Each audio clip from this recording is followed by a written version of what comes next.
May pasabog agad ang nagbabalik pwesto na si San Simon Mayor JP Punsalan. Makaraan siyang suspindihin ng 2 buwan ng Sangguniang Panlalawigan ng Pampanga kasama ang 5 regular na municipal council at ex-officio officer ng Sangguniang Bayan ng San Simon. Sa eksklusibong panayam ng CLTV News Team sa unang araw nito sa pwesto nitong January 7, 2021, isiniwalat nito ang di umano'y harassment sa Municipal Budget Officer ng San Simon. At meron pa pong isang hindi magandang nangyari nung 5 ng gabi. Yung aking budget officer ay nakalib. Nag-sick leave siya dahil may sakit. Nung malaman nilang upo ako ng 6, nagulat sila dahil hindi sila nagbilang ng kalendaryo. Ang alam nila, ngayon lang ako upo. So niras lahat nila yung dapat nilang iras. Ginabi sila, ngayon pinapipirmahan nila yung budget officer ng 1 million vouchers. Ang hindi umano mabatid na kung para saan ang 1 milyong pisong halaga ng voucher na pilit na pinapipirma sa budget officer ng munisipyo para sa Barangay Santo Niño na di umano'y baluarte ng tumatayong acting mayor na si Vice Mayor Leonora Wong. 9:13 in the evening, pinapuntahan sa bahay. Ang mensahera ay yung treasurer ng Santo Niño. Okay. Si Ninya. So, pinipilit pa pirmahin. Kung hindi raw pipirma, binibigyan siyang 1 oras para magdesisyon. At ang mensahe, kung hindi raw pipirmahan, according to her, na yung si Attorney Joyce na ang pagkakaalam ko ay anak ni Mrs. Wong. Lawyer yun. Didemanda raw yung aking budget officer. Hindi ko alam kung anong klaseng kaso meron. Ayon sa alkalde, dokumentado ang harassment at may police blotter pa ito.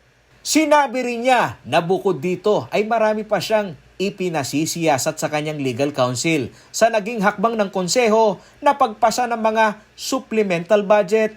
Minadali at questionable raw kasi ang legalidad ng kanilang naging proseso. Bawal po yan kasi meron pong executive order by the President, no?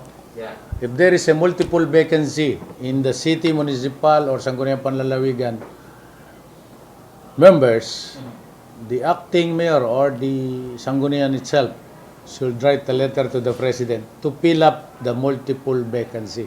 Sa nakuhang dokumento ng CLTV News kay Mayor Punsalan, ang mga tinutukoy na supplemental budget na di umano'y illegal ang deliberasyon ng pagpasa ay ang mga sumusunod na municipal ordinance.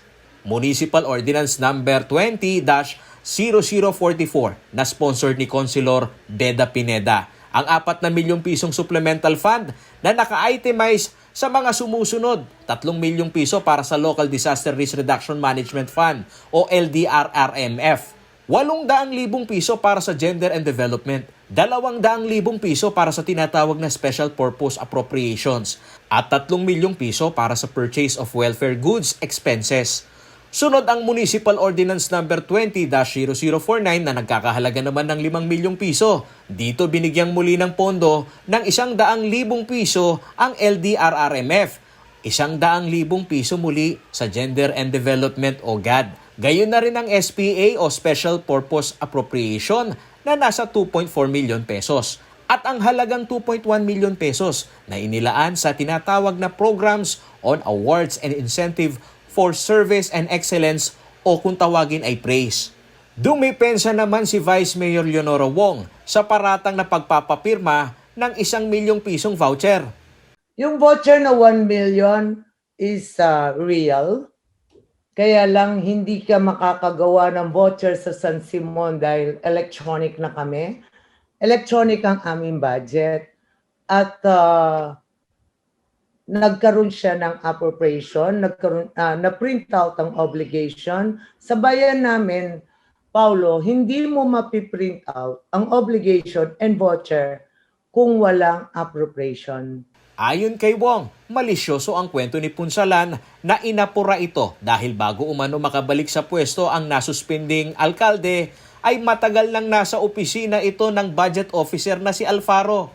I won't agree with the word pinilit ni Rash at pinapapirmang 9:30 ng gabi ang budget officer. And I am fully aware that after 5, hindi ka na pwedeng mamili. I know that because we don't have overtime. Wala rin umanong masama sa hakbang ng Vice Alcalde na pondohan ang request ng Barangay Santo Niño na may pangangailangan at lehitimong proyekto para pondohan ang pagpapabuti ng covered court na pinondohan naman ng Kapitolyo. Kanyang binabanggit na yun daw pondo na yun, pagkakaalam niya, is dun sa barangay na baluarte mo.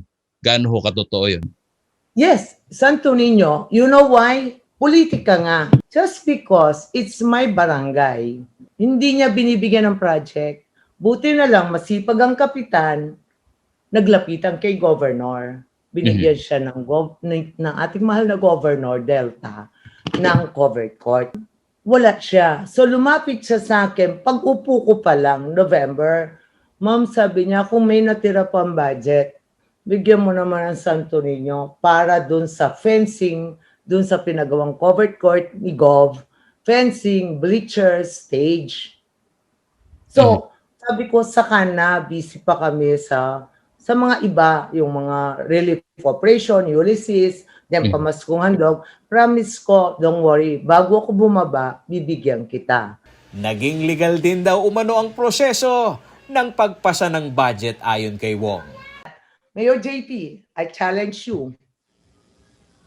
Basahin mo ulit ang batas na binasa mo. Kapag suspended 6 months, then we have to seek for the help of the President's office through the ILG. And we never fail to do that. The mere fact it's only 60 days, we don't have to. The DILG can already assist us. And we did that. Paulo G. Santos, CLTV News.